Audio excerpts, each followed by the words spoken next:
Nós sabemos que a ação probatória autônoma tem previsão lá no artigo 381 do CPC. A ação probatória autônoma é uma ação em que o objeto, o pedido, é apenas a produção de uma prova. É o direito constitucional da prova ser produzida, é o direito material da produção da prova. E por meio de qualquer elemento de prova, né? Por intermédio de qualquer meio de prova, eu posso ajuizar uma ação probatória autônoma para provar um determinado fato. E eu faço isso autonomamente, distribuindo uma ação, a ação probatória autônoma. A ação probatória autônoma, como o próprio nome diz, é uma ação autônoma. Ela tem que ter todos os requisitos do artigo 319 do CPC. Tem que ter lá endereçamento ao juízo, qualificação das partes, causa de pedir, pedido, valor da causa. Tem que ter todos os requisitos do artigo 319 do CPC. E entre os requisitos, o mais importante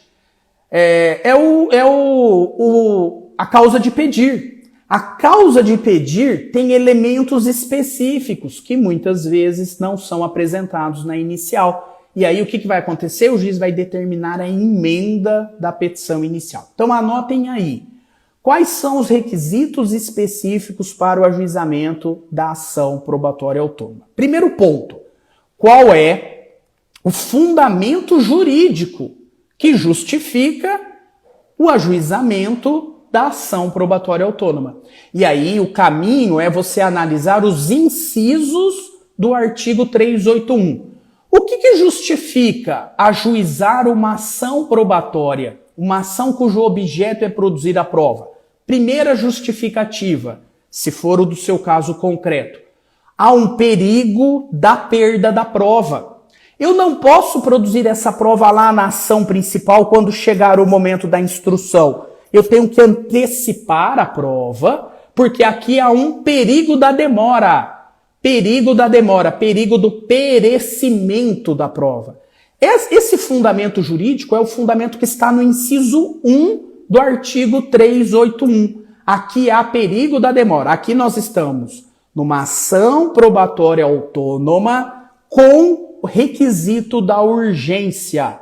Aqui tem urgência. Você vai ter que apontar qual é a urgência na causa de pedir, quando você for fundamentar a sua ação lá na inicial, na petição inicial. Agora, pode ser que no seu caso concreto não há urgência, não há um perigo da prova perecer. Essa prova pode ser produzida agora, mas pode ser produzida também lá na ação principal. Pode ser produzida futuramente, sem que haja nenhum prejuízo quanto à produção da prova. Bom, então aí estamos diante das situações em que o Código diz que há uma ação probatória autônoma sem a urgência, sem o requisito da urgência. Em que situação é autorizado, tem justa causa, tem interesse de agir, de ajuizar uma ação probatória autônoma sem o perigo da demora? O Código traz inúmeras, mas vamos aqui nos ater às principais. O Código traz, no inciso 2 do artigo 381, a justificativa de produzir uma prova sem a urgência. Para quê? Para que essa prova produzida leve como consequência a composição entre as partes, o acordo. Então imagine que eu quero fazer um acordo com o meu adversário. Mas para isso, eu preciso produzir uma prova que vai levar ao valor desse acordo. Vamos imaginar um acidente de trânsito em que eu sei que eu agi com culpa, que eu estou errado e eu tenho a consciência que eu tenho que indenizar a outra parte. Mas nós não chegamos a um consenso quanto ao valor do prejuízo.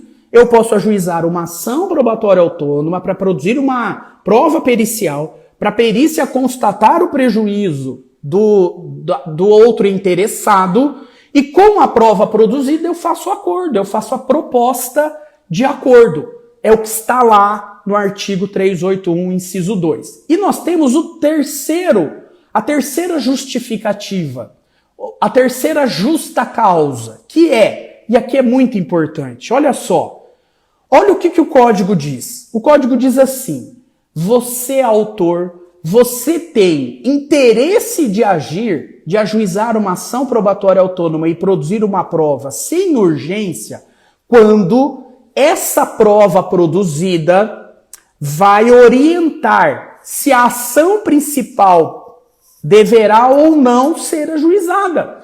Ou seja, eu quero produzir uma prova para que eu tenha uma segurança para ajuizar ou não uma ação principal.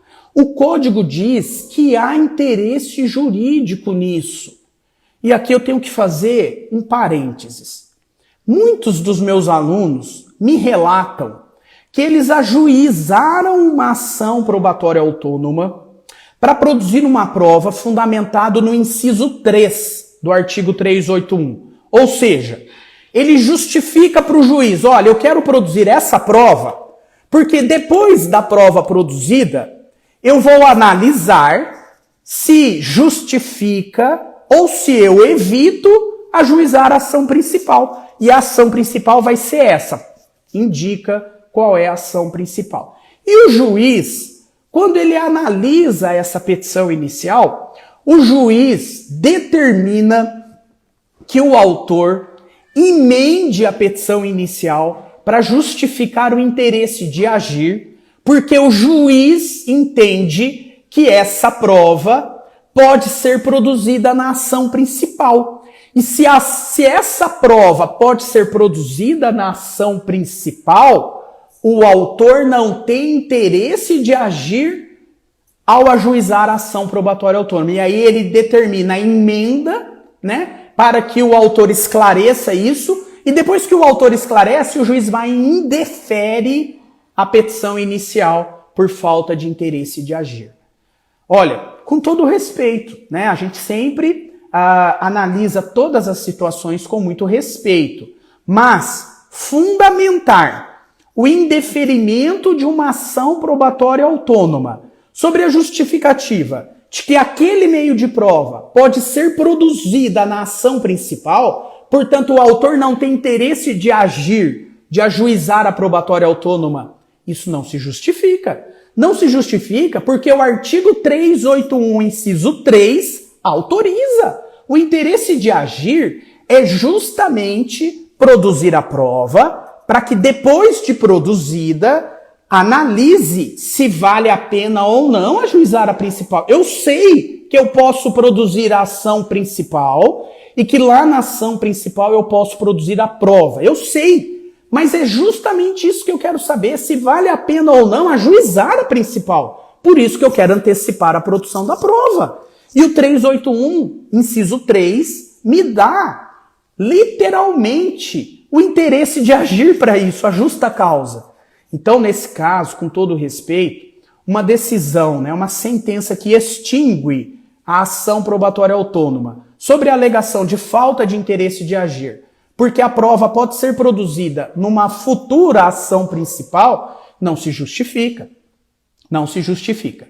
Bom, então, esses são os principais fundamentos jurídicos que você vai se utilizar no seu caso concreto, dependendo de cada situação, se tem urgência ou não. Se tem urgência é o inciso 1, se não tem urgência pode ser para fazer um acordo ou pode ser para que você tenha ciência se vale a pena ou não ajuizar a ação principal. Inciso 2, inciso 3. Muito bem, já mostrei para você o primeiro requisito da petição inicial, que é o fundamento jurídico.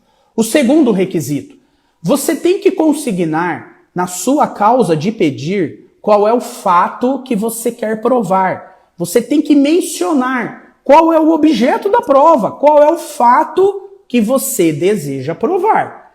É imprescindível, senão você vai ter uma emenda à sua petição inicial. E o terceiro requisito, qual é o meio de prova que você quer que seja produzido para demonstrar esse fato?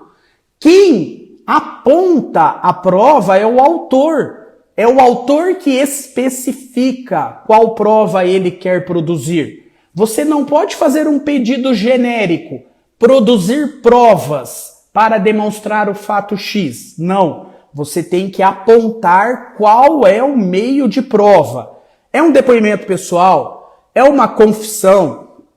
É um documento que você vai querer que seja exibido? É uma testemunha? É uma perícia? É uma inspeção judicial? É uma prova técnica simplificada? Qual é o meio de prova? Pode ser típico, como esses que eu acabei de dizer, mas pode ser também prova atípica. 369 garante também qualquer meio de prova legalmente previsto ou moralmente legítimo. Moralmente legítimo é prova atípica. Portanto, a probatória autônoma pode ser também para produzir uma prova atípica, como, por exemplo, uma certificação de um fato pelo oficial de justiça. Prova atípica, ok? Tem que ter os 3 requisitos.